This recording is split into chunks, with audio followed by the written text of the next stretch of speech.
Welcome everyone to this penultimate episode of Unlearning the Falsehoods.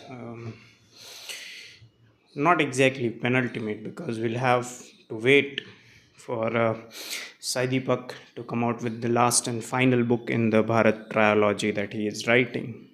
All right. And yeah, so in the last episode, we spoke about the Mopla riots, and we had just begin to speak about the Mopla riots. Now, just a little bit a refresher from all the previous videos. Okay, the place that we like to today like to call it as Kerala goes by the name of Malabar Coast since the beginning of time. Okay, now the Arab traders used to travel by water and used to come there for trade, for spices. Okay, Kerala has also a background. Malabar Coast also has a prehistory of Roman traders coming over there as well. So Malabar Coast as a market for trading was known all across the world. All right, and the word spreads. Okay, the Romans knew it, the Greeks knew it, the Arab traders knew it. So the Arab traders who frequented this coast intermingled with the women, the pagan women. They married them and they started their Muslim lineage. All right. The Portuguese were late. The Portuguese arrived in the last decades of 1400s and the beginning of 1500s. All right.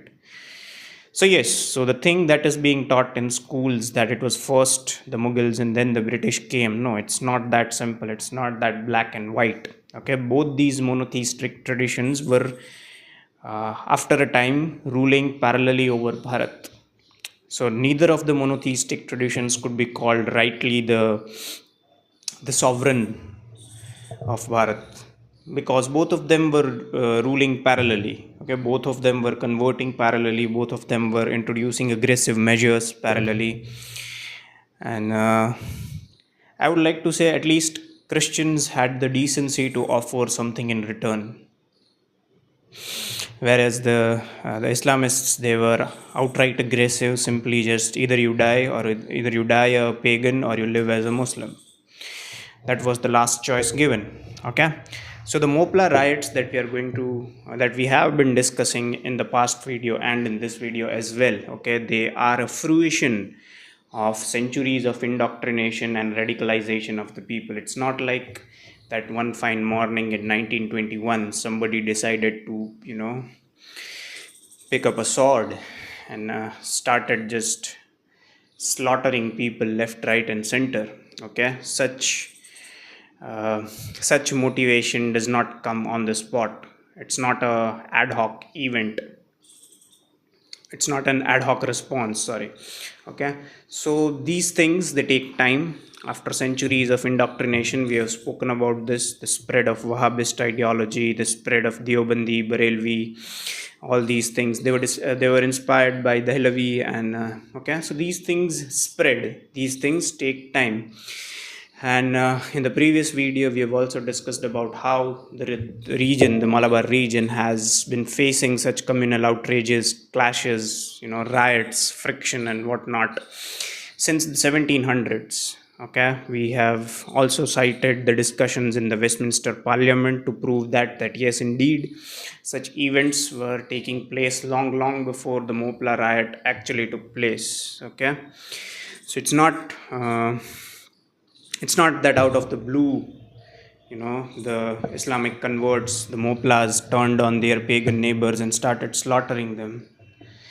There is centuries of indoctrination before them. What happened with the arrival of British was at least they had some law and order machinery. And like I have mentioned in my previous videos, that law and order machinery wasn't sufficient to protect the life of the pagans. It was simply sufficient to note it down, to document it for the future generations to know.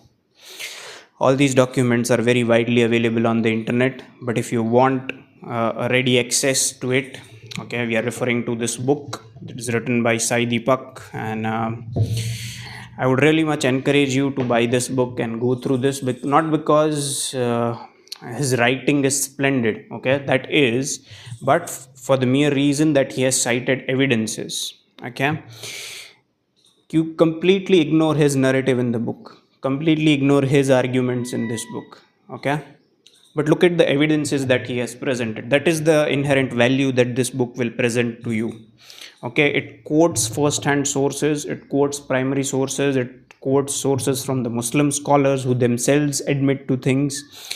It largely focuses on the white scholars, okay.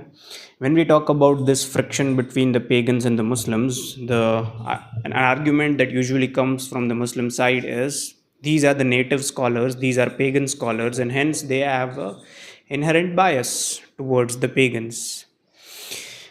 All right, so then to completely avoid that bias, we only focus on the sources that are written by the Britishers and the white author, somebody who is not from Bharat. Okay. And on top of that, we'll focus on the statements that are given by the Muslim League. So now we have completely eliminated that element of bias because we are not focusing on the scholarship of the native scholars. All right. Now, what happened in Malabar in the year of 1921, starting from August? Okay, Khilafat, Gandhi had merged non-cooperation and Khilafat. All right. Now, somebody might ask that if the pagan natives who were living in Malabar, were they stupid enough, were they naive and docile enough to not see where the Khilafat movement was going? If they were seeing these moplas carrying knives, okay, weren't they smart enough to realize that there was a threat to their life? Why did they not leave that place? Okay, that comfort, that cushion in a way was provided by Gandhi. Gandhi was hell-bent on merging non-cooperation and the Khilafat movement. All right, so the people were under the impression that since Gandhi is endorsing this idea of Khilafat, so the people from the other side, that is the Muslims, they will not attack the pagans because, since they are supporting Gandhi, they will also support us. Okay. And Gandhi, in a way, was a brand ambassador of this philosophy of non-violence.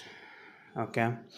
That adherence to non-violence, I would say, was merely a photo op. He wanted people to believe that he believed in the philosophy of non-violence, but his actions on the other parts of the world, where he was recruiting soldiers, uh, you know, to say the very least, it reeks of hypocrisy for somebody who is advocating non-violence. Going ahead and recruiting soldiers to fight on behalf of the British is something that do not go hand in hand. Okay, but we'll not discuss about that because apparently Gandhi is a god figure for certain people in our country. So we'll leave it to that. So what happened during the month of August and prior to August of 1921 was the deputy superintendent of some post in the Malabar region where these Mopla riots were undertaken.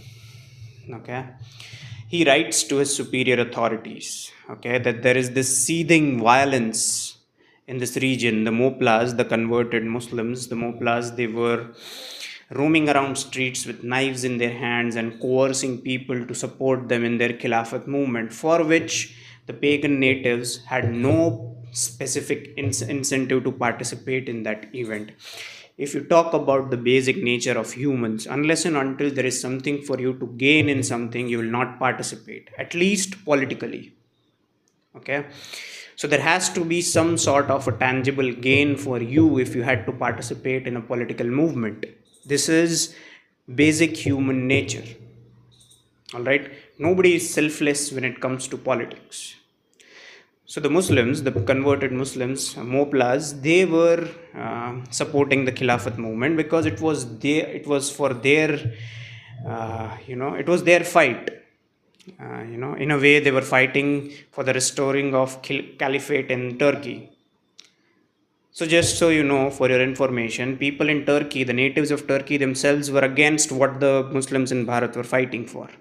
Okay, so this should give you a clear picture about the entire movement being a farce and a facade for the elites of the Muslim community to capture power.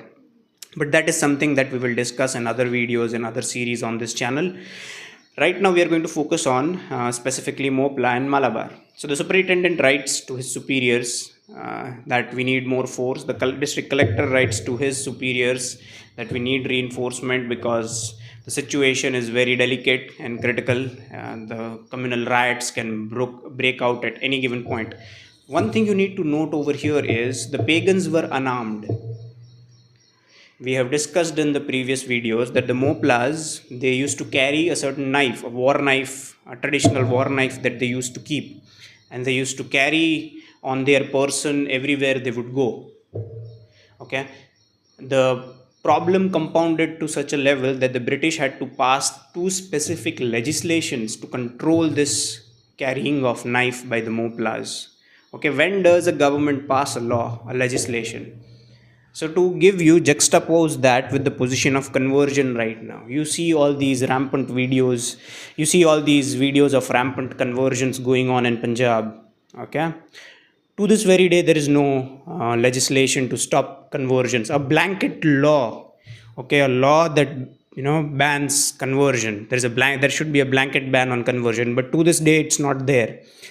Okay, with the evidence clearly pointing towards the need of such a law, but it's still not there. So whenever government passes a law, it is usually too late. Okay, they have woken up too late, and hence they will pass a law. So if they are passing a law in 1800s, imagine the time before that.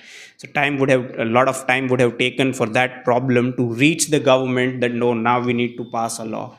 What about the troubles that were caused by the absence of that law prior to the legislation? Okay, nobody focuses on that. So if they are passing a law in 1800s, I will appeal to your reason. Think about the problems it might have caused prior to passing of that law. Okay, so the district collector writes, his name is E.F. Thomas. He writes to the superior authorities that we need reinforcements. He was obliged, the reinforcements were given. After the arrival of reinforcements, there were also some battalions that were kept standby in Bangalore, just in case if we need it. Okay, now after arrival of the reinforcements, people were sent to arrest certain people who were giving out sermons, who were instigating people, the impressionable Moplas, the volatile Moplas, into action. Okay, now this was again not taken well. Whenever they would go to arrest people, the police force would be surrounded by thousands of Moplas carrying their knives, ready to jump into action. So even the police were threatened. So you can imagine the condition of the pagan neighbors. They were simply just bystanders. I think deep down they knew that their end was near, because the authorities weren't looking to them. On the other side, clearly the Moplas, they were, carrying knives here and there, and they were just looking for opportunities to jump into action. And there was this rumor spread. Okay, since there was a group of Gurkha regiment who arrived over there to arrest these people, because you can imagine the gravity of the situation, the sensitivity of the situation, that you have to call in the Gurkhas to take care of that. Gurkhas, they have an impeccable record of bravery. Okay, so if you are calling them, okay, that should speak volumes about the gravity of the situation. So after they arrived, they um, so after they arrived, the situation grew more tense. What did the Moplas do? They destroyed the railway lines that could allow the people to return from that particular area to safety. Okay, so all the logistics channels were taken down. First of all, the railways, the communication lines. Okay, now the people in the position of power, people who were employed in law and order machinery, they managed to escape because they had different ways, cars, they had exposure to different ways to leave town. What about the pagans? Okay, what about the pagan neighbors who were going to be slaughtered? They had no means to go away. Okay, they even did not have any means to stand up in self defense. All right, so yeah, so all the authorities, they left town because they were threatened. They knew what was going to happen. So by the beginning of the month of August, uh, you know the law and order machinery had completely left town. There was nobody even to record what had happened. There was nobody to, to ensure some semblance of security, law and order. The authorities, the army had simply vanished because they had the ability to do so. So they left, and now the pagan neighbors were entirely at the mercy of the Moplas. And guess what they are going to do? Yes, they are going to rampantly slaughter people. They are going to simply take over the houses of people. They would rape and sexually molest women. They would forcibly convert them and marry them off to Muslims. Okay. Now you will say that, no, how can you say that? There is no evidence for it. Okay. Remember that political narrative. That is the same political narrative that is going to come out from the Muslim leaders and the Muslim League when they will justify Mopla riots. And to this very day, you see the same tactic used. So nothing has changed much politically since the 1920s and fast forwarded to 1 century and 5 years later. Nothing really has changed. Same as the political narrative of the other side when it comes to the atrocities that are perpetrated on pagans. Okay, so let's talk about. Obviously, there was a martial law that was imposed, and the entire area in which the Moplas operated was a forested area. So the Moplas, in their dying days, they resorted to guerrilla tactics because, as we have discussed in the previous video, they rather preferred to die than to be caught alive.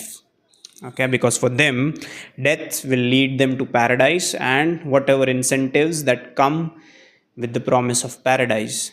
Okay, so they were led to believe that if you die in the service of the faith, the deen, okay, the Almighty will grant you paradise, and they have they had been indoctrinated by a certain tangle that if you die and go to paradise, if you are granted paradise, you will get to enjoy so and so incentives.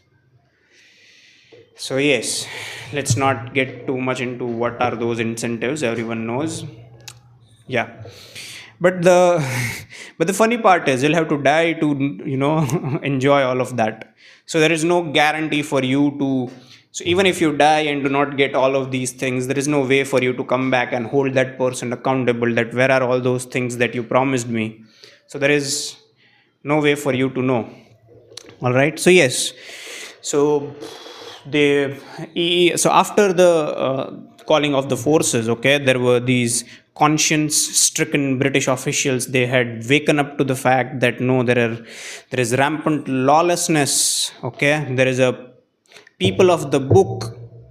It's quite funny, right? They would consider a pagan, a polytheist as a somebody who is a savage, somebody who has no soul, somebody who has no compass of morality, whereas their brother from the book, that is the Muslims, was perpetrating such a level of savagery. So this is for you to judge. This is an appeal to your reason. If you think that people of the book are morally superior, you will have to relook. You will have to do your own research, your own due diligence, and arrive at a conclusion exactly what type of morality are the people of the book promoting. So yes, eventually the authorities took over. There were a lot of Moplas that were arrested. There were all these things that were coming out. There were multiple killings for which you have no official figure because there was nobody to note these things down. Okay, there was nobody to document these things. Then you will come up with the argument that if there was nobody to document things, at the same time you can also say that there was nothing done. So for that very reason, let's focus on the legislative debates on the Mopla riots. Okay, legislative debates. These are some people whose conscience had been awakened. Okay, they had awakened from this deep slumber, and they had awakened from this delusion of the pagan Muslim unity, the Ganga Jamni Tehzeeb. They had awakened that there is no such thing. Okay, how can people who claim to be from a faith do such horrible things? Okay, now even the Congress had awakened to it that this is something that is not acceptable. And on top of that, their frustration was amplified by the fact that the other side was denying it. They were in complete denial that no, no, these things cannot be true. Okay, so let's see. To this very day, you'll see that same is the political narrative of the other side. They will completely deny things, and if they cannot deny, they will justify it. So this is Manikji Dadaboy. He is speaking in the Council of States on 5th of September 1921. He is asking the question to the government that when you knew that so and so things were being done, what were the steps that were being taken? He's asking a question to the power, okay, to the authority, to the government, that when you knew that so and so things were going, what were the steps that you had taken? Since you are in authority, you are the one who is responsible for law and order situation. Tell me about the things that you guys did. Okay, now to answer this, there is an individual who goes by the name of William Vincent. He was a member for Home Affairs on the Governor General's Council and is going to respond to this question. Let's see what is he going to respond. Okay, it would perhaps interest honorable members if I were to preface my remarks about a brief reference as to the origin and cause of this rising in the Malabar. The fact is that these Moplas are an ignorant people, many of them poor and nearly all of them fanatical, and entirely under the influence, as I learn from the information before me, of a bigoted priesthood. So here, this white person, not a native person, a white person is conceding in the Council of States that these people, the Moplas, they were under, the impression, they were under the influence of a bigoted priesthood. Now, what was that priest preaching? Who was that priest? That priest was Tangal. Who was a Tangal? He was a Sayyid. Who were the Sayyids? The descendants of the Prophet. But this had nothing to do with religion, according to the secular and Marxist historians.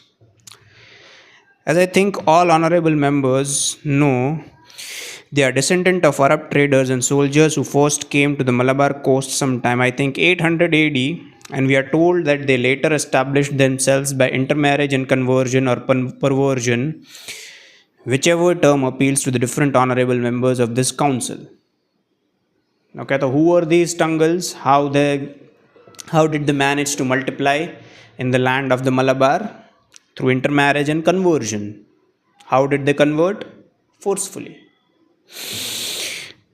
Okay, whichever term appeals to different honorable members of this council of the local residents to Islam. There have been many outbreaks of these peoples who now number about 1 million in the past. Indeed, during the period of 20 years between 1836 and 1853. This is, we are talking about the 1800s. When the British came over here and they started documenting these things. Who is to say that before the 1800s there were no such events? We have spoken about what Tipu Sultan did to the pagans of the Malabar coast. Okay, that's in the previous video. If you have not watched it, you can watch it. So this is 2 centuries of continuum of thought and 2 centuries of lived reality of slaughter, riots and outrages. It's very well documented in these history textbooks, which the secular historians will obviously hide because they have been paid by their political masters to further their political gains. Okay, between 1836, this is again William Vincent speaking, between 1836 and 1853 there were 22 outbreaks. But the biggest one about which I have any information occurred in 1885, after which 20,000 arms, including 9,000 guns, were collected from the insurgents. So in 1885, 20,000 arms as in guns and 9,000, 20,000 arms as in weapons and 9,000 guns were collected from the Moplas. Who exactly was arming them? How exactly were they getting these guns? Something that is for you to ponder about. It's not like guns, they grow like crops and you can grow guns. Somebody is supplying it to them. So they, in the year of 1885, when, to give you a reference, in the year of 1885, Congress was born. Alan Octavian Hume, a British civil servant, had established Congress in the year of 1885. In the year of 1885, when there were raids, the insurgents had 9,000 guns. How did they get their hands on them? Do your own due diligence, find out. If you happen to find it out, comment on this channel. My comments are always open. Okay, William Vincent further goes on to say this: the present rising in itself appears to be purely religious. This is a white person speaking. The present rising in itself appears to be purely religious, though no doubt it has been accentuated by economic distress. So, there is a component of economic distress, but we have also considered this argument in our previous videos. So, since you had been on the Malabar coast since 800 AD, you were the Arab traders, okay? So, since let's say 5 or 6 centuries of lived history, you were still economically downtrodden, and a small minority of the pagans, even after 8 or 9 centuries of forcible conversions and economic boycott, they still managed to remain elite. Again, an appeal to your reason. Find out the answers to this. And for the people so far who have been living under the rock, I would say that you will not like the answers to these questions. All right. William Vincent further goes on to say this: there is, on the information before us, no sympathy for the non cooperation movement as such, and indeed there is little regard for Mr. Gandhi's personality. So, this is a British person speaking in the Legislative Assembly. There is no or little regard for Mr. Gandhi's personality. There is certainly no sympathy for a movement of purely non-violent non-cooperation, as results show. So, you're saying there is no currency, there is no acceptance amongst the people about the principles of non-violence, and there is even lesser acceptance of Gandhi's personality and Gandhi's cults amongst these people. This is a white person speaking. Okay. Yep. So this is, and he goes on further. If you, it's a 2 or 3 page entire speech. Okay, I'm simply just going to read some excerpt. Okay. Inflammatory speeches were delivered at Erode, Mangalore, and in Madras, and there is no doubt, according to the reports we have had, that those speeches had considerable effect on these fanatical population of Malabar, which is singularly prone to violences. Okay, there were speeches that were given out by the leaders of the Muslim community in these regions, even Gandhi for that matter. Okay, Gandhi was supporting all these speeches. So this convinced the impressionable and volatile Moplas that since Gandhi is on our side, all the other pagan natives have to be on our side. There was no courtesy or liberty extended them to disagree with Gandhi, because we were living under the assumption that Gandhi is the mouthpiece of the majority of the populace. Okay, that is clearly not the case. This is a white person speaking. Okay. The situation in April and May was in consequence somewhat dangerous. It subsequently, as we thought, or as the local government thought, improved, and we were told that the Ramzan had been the quietest known for years in the Malabar district. In June, there were reports that volunteer associations were being formed, but later again we were told that these associations had ceased and the leaders had realized the danger of continuing them. Okay, we have discussed this in our previous videos. Since the Muslims were convinced that since Gandhi was supporting our Khilafat issue, we have, the green light from Gandhi, that you are obliged to do whatever you see fit in the cause of the Khilafat.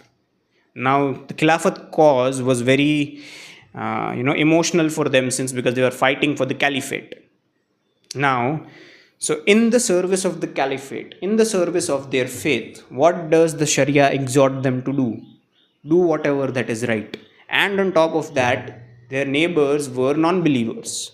So what does the Sharia say about the treatment of the non-believers? Google it out and you will know. I don't need to speak these things. Okay. By now, if you don't know these things, then you are living under a rock and you'll most probably be forcefully, let's leave it at that. In June, there were reports. Okay, this is done. That information, I'm afraid, was incorrect, and these associations were being secretly organized all the time. Okay, so these associations of Moplas would carry out knives and coerce people into supporting them for the Khilafat issue were still going on, even when they were banned. This is a white person speaking. The government and local authorities were apparently misled in this matter, but there was nothing to show till the end of July when the situation suddenly deteriorated largely as a result, as has been reported to us, of the Karachi conference. Which is this Karachi conference? The Khilafat conference that the Muslim League held in Karachi, where they had given, this speeches about what in the service of the faith you are supposed to do, what are you exhorted to do by the divine law. Okay, and we know Moplas were impressionable people, they were volatile people with their emotions. Okay, so it compounded after the Karachi conference. This is William Vincent speaking, this is not me making it up. William Vincent further goes on to write this, to say this, sorry. The first actual signs of lawlessness occurred on the 31st July when some police officers went to arrest a man who was accused in a criminal case. I think there had been a case of housebreaking in the residence of a Nambodiri Brahman. Armed Moplas collected in large numbers to prevent the arrest, and there was a grave danger of a serious riot. So, when police actually went to take care of the law and order situations, they would be surrounded by Moplas who would carry their knives and threaten them. So this was the situation. Police or the law and order machinery did not have monopoly over violence. It was the Moplas for that time being had the monopoly over violence. Okay, and in the contemporary political theory, it is only the in a democracy, state has the exclusive right to violence. But in the 1920s and 21 in the Malabar coast, apparently it was the Moplas that had the monopoly to riot. Okay. Again, William Vincent goes on further to write this. At first, all the violence shown was anti official and anti European, but now the mob of 5,000 and 10,000 are seen to be disintegrating into small gangs who have no telegraph lines to cut or culverts to destroy, are devoting their scheme to harrying the pagans, especially the high caste Hindus, the Nambodiris and Nayars, who they lost of their grain and riches and occasionally murder. This is that person saying. He goes on to say this. Temples, I regret to say, have been desecrated and numerous acts of arson and pillage committed. So this is again the same argument I will raise that I've been raising in all of my videos. If indeed the Mopla riot, as claimed by the secular historians, was an outcome of economic repression by the elite pagans, okay, if this was the case, why exactly were the temples desecrated?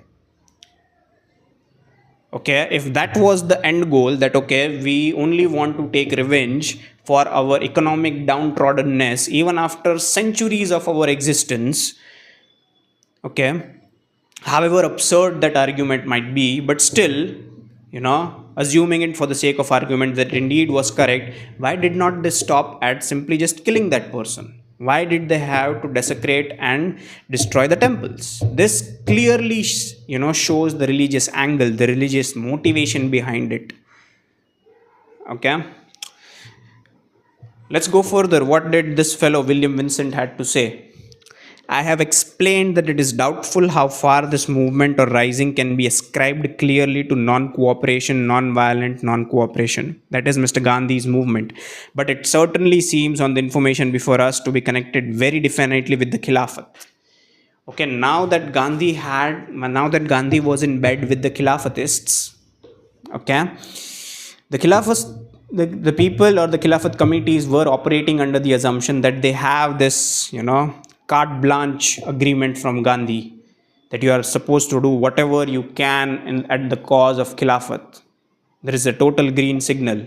Okay, and operating under that assumption and accentuated by all the sermons that were given by the provocatory speeches that were given by the leaders from their community, what was the end result? The Mopla genocide. Okay. Here is again William Vincent going further saying that in the same speech in the response to the question that was asked to him. The second is one to which I ought in justice. The second is one to which I ought in justice to the Madras government to refer. In May, the local government were about to prosecute Muhammad Ali, Maulana Muhammad Ali, the speech that he had given, for speeches delivered down in Madras and Erode.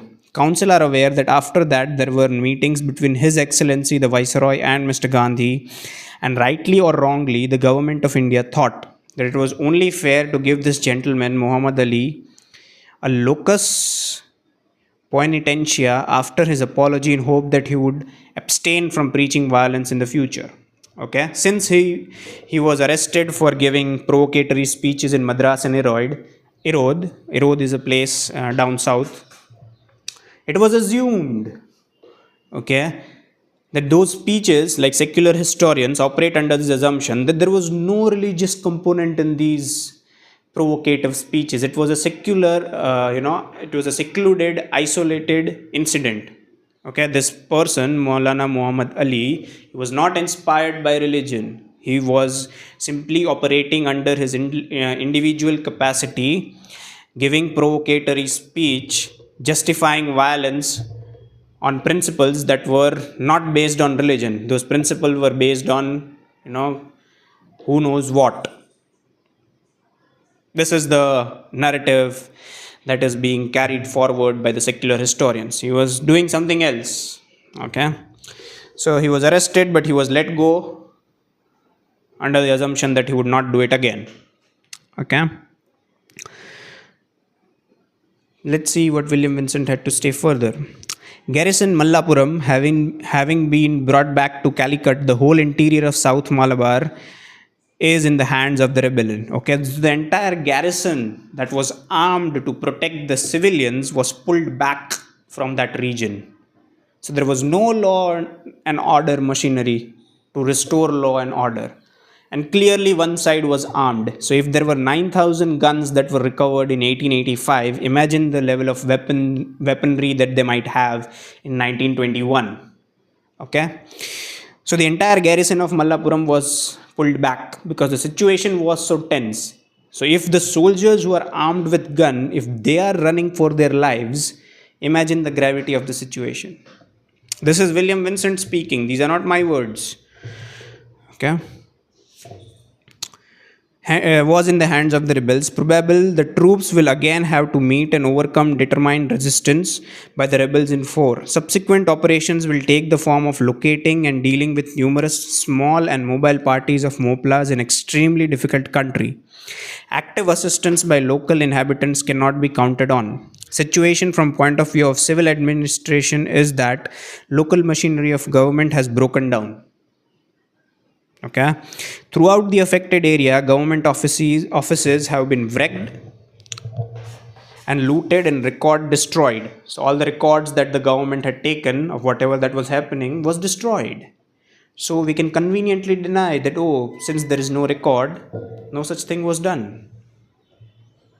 Secularizing history. Communications have been obstructed. Those officials who have not escaped are, as far as known, either captives or in hiding. All government officers and courts have ceased to function and ordinary business is at a standstill.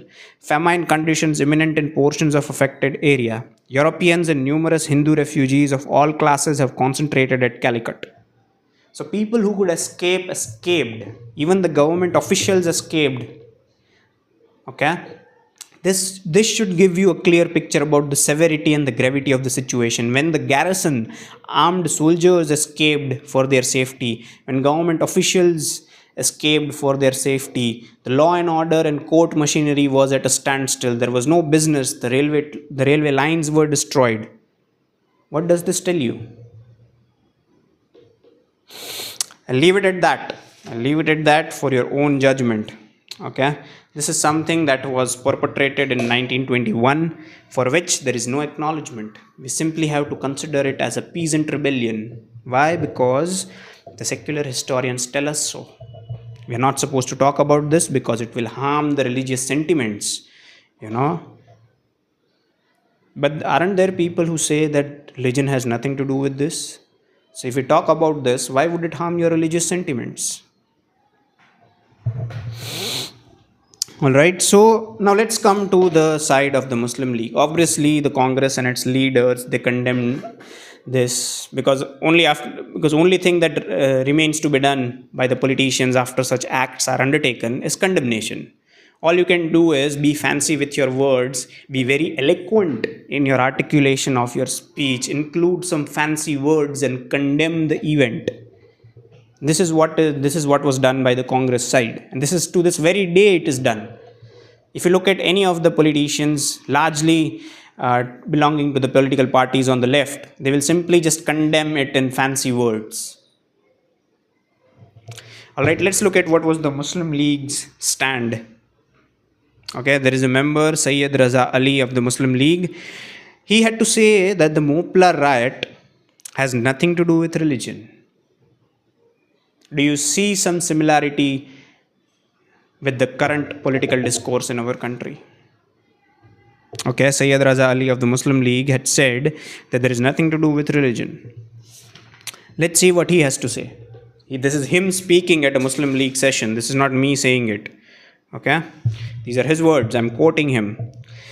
As a matter of fact, there is no Hindu-Muslim question involved in this unfortunate disturbances, with this exception that the Moplas happen to be Muslims. So it's just a mere coincidence that the Moplas were Muslims. That is what Sayyid Raza Ali of the Muslim League is saying. Well, excesses have not been unknown in the past. He's speaking in the negatives, but it's not unknown in the past. Though I would like to refer to them in which perhaps the boot has been on the other leg. Here he is, you might have heard this thing in Hindi, ulta chor kotwal ko date. That is what he is doing. He is saying that in the past there were also atrocities, there were also killings that were perpetrated by the pagans on the Muslims. This is what Sayyid Raza Ali is saying. But I feel convinced that whether in the past in some places excesses have been committed by the pagans, or at present excesses on a much larger scale are being committed by the Moplas who are Muslims. That will not and that cannot affect the question of the Indian nationality in any way. What Indian nationality he is talking about, I don't know. But this is what he says. That simply you cannot put the blame on the religion of the Moplas, who were by coincidence Muslims. There was no element of religion that motivated them to perpetrate violence on the pagans. Then how exactly were they convinced of killing the pagans? This is the question you might ask. What was the motivation behind killing the pagans? Then you will say, no, they had been harassed economically and whatnot. Okay, so now that they had killed all those, zamindars, let's say, why did they destroy the temples? If economic emancipation was the final goal of the Moplas, why did they destroy the temples? Again, an appeal to your reason, something that you might, that you should ponder about when you are free. Look into the primary sources and find the answers for yourself. But let me warn you, you might not like the answers. Alright, so Sayyid Raza Ali, he goes on further and he writes this. I think I would rather wait and see what shape matters take and what inquiries are held and what opinions are pronounced by the courts of law. So he's still waiting. He's still not convinced that these atrocities were perpetrated. But it does seem to me rather strange that all of a sudden the Moplas should have started on a wholesale campaign of destruction of life and property. It's not all of a sudden. You are conveniently ignoring this, past history of 2 centuries where such events, okay, although on a smaller scale, were still prevalent. Okay. Started on a wholesale campaign of destruction of life and property, and should they have gone insane and mad, I can say no word in justification of their conduct. But as was pointed out in a nationalist paper the other day, the gunpowder was there, but who lighted the match? The Tangal. Okay, the violent instigating speeches that your leader were giving, that is the one who lighted that is the one who lighted the match. This is a question which I would like to ask my honorable colleagues to consider carefully. The honorable home member referred to the events which took place on 31st July and subsequently went on to say that an attempt was made towards the end of the third week of August to arrest certain persons, and certain members of the police entered the mosque after taking off their shoes. So again, I guess, yeah, since they needed a pretext, this was the something that was used as a pretext. That, so why, how could they enter the mosque? On a completely separate topic, okay, do you think that there are certain rules, okay, do you think that there are certain rules that the Muslims deliberately keep it open ended, so hence they could use it in the future to politically divide people? It's a question that I'm asking. It can have different answers. They deliberately keep their certain laws in certain way, so they could incriminate you in future and hence claim, you know the moral high ground and the justification for their actions. That is a completely separate topic, you know but yes, you can think about it, ponder upon it, and comment if you come across a certain conclusion. Okay, I'm not asking you to go outside and start preaching hate, but it is what it is. We have to talk about these difficult things. All right, so again, let's see what Sayyid Raza Ali goes on further and says. It is stated in official documents that the Moplas had proclaimed Swaraj, and it is also stated that they were forcibly converting pagans to Islam. I am not prepared to say whether this is correct or not. Why? Because clearly you do not want to accept. I'm not prepared. Yeah, but if I know the word correctly and if I know its proper meaning, it means not only the rule of the Muslim, not only the rule of the Hindu or the Christian or the Jew, Sikh or Parsi, but the rule of all these nationalities and creeds united together. So if the Moplas are such great patriots as to declare Swaraj, then I entirely fail to see how they can possibly convert by force Hindus to Islam. So it's denying it outright. Okay, there is no such forceful conversion, only willing conversion. Okay. So this is a leader of the Muslim League. Clearly, if they cannot deny, they will justify. This is what he is doing. Okay. Now there are multiple articles out there, written in Times of India and all those things about the Mopla riots and genocide that was perpetrated on the pagans. Okay, there are multiple articles in Times of India as well. You can Google it, find it out with yourself. It is beyond the scope of this video to include all those articles. But there was one letter that was written by Annie Besant to Mr. Gandhi, because Mohandas Gandhi was completely blind to this reality that something was going on in the Moplas that had clearly a religious tone, a religious color, and he was not very forthcoming in condemning the Muslims. Why? Because he was in bed with the Muslims, I would say, because he had merged, or he was in this alliance of convenience between the non-cooperation and the Khilafat movement, since he was in this mutual beneficial alliance with the Muslims in the form of Khilafat and non-cooperation. He could not be very forthright in their condemnation, okay, because they will take away their support and he would end up with no political support. So this is Annie Besant's letter that she wrote in a newspaper that goes by the name of New India. It was titled Malabar's Agony. Okay, these are her words, not mine. She had written this on 29th November 1921. Okay, I'm going to only read 3 lines. Okay, the letter runs into 3 or 4 pages. Okay, let's see. This is Annie Besant writing. I would be well if Mr. Gandhi could be taken into Malabar to see with his own eyes the ghastly horrors which have been created by the preaching of himself and his loved brothers, in inverted commas, Annie Besant writes, and his loved brothers Muhammad and Shaukat Ali. Okay, this is what she writes in her letter to what can I say, in a letter to Mohandas Gandhi in New India newspaper, because he was completely blind. He was acting under the assumption that nothing is happening, complete denial. Do you see similar reaction by the Congress? And even up to a certain extent, the BJP, both these political parties are diametrically opposite. BJP claims to fight on the rights of the pagans, whereas Congress claims to fight to make Bharat a secular state. Okay, both these political parties have turned a complete blind eye to the treatment that is being turned out, meted out to pagans in the daughter states of Pakistan, Bangladesh, and Afghanistan. That is the lamentable condition of the pagans.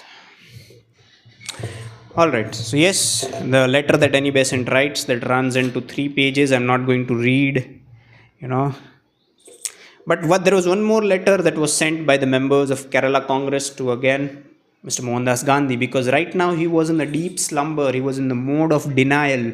That no, no, no, my Muslim brethren cannot do such things. Okay. So what did they do? There was a joint letter sent by the members of the Kerala Congress to Mohandas Gandhi. What do they write? These are their writings, not mine. So let's see what the members of Kerala Congress had to write.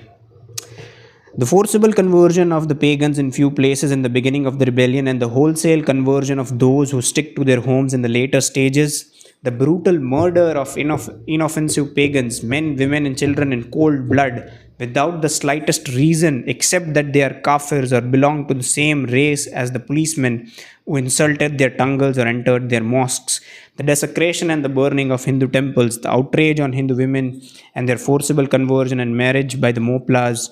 Do these and similar atrocities prove beyond doubt the shadow of a doubt by the statements recorded by us from the actual sufferers who have survived deserve any congratulation? On the other hand, should they not call forth the strongest condemnation from all the right minded men, and more specifically from a representative body of Muslims like the Khilafat Conference, pledged to non-violence under all the provocation? Did the Moplas who committed such atrocities sacrifice their lives in the cause of their religion? Okay. If this does not convince you, nothing ever will. Okay. Now people might say, why exactly are you, reopening old wounds? Now, the purpose of this exercise is to not blame the Muslims of contemporary Bharat. That is not what I am doing. Okay, I am simply building up a case for neglect of justice. Okay, the sheer amount of injustices and the atrocities that goes unpunished. Okay, the scale of with that is mind-boggling. We are simply just focusing on Malabar. Such atrocities have been perpetrated all across the geography of Bharat, where the converted Muslims were in a majority. And all this has been conveniently neglected after 1947 transfer of power. There has been no judicial inquiry into it. Now, I'm not asking for the descendants of all these perpetrators to be arrested and punished. That is not what I'm advocating. Bear that in mind. I'm simply just bringing to fore what exactly are we supposed to do with these things? Don't the pagans deserve closure? Are we simply just to forget these things? That is for you to think and appeal to your reason. Thank you for watching this video. I will see you guys in the next video of unlearning the falsehood. That might be the last video, and we'll have to wait for Sai Deepak to come up with book 3 of his Bharat trilogy to again continue with this series. Up until then, thank you for watching.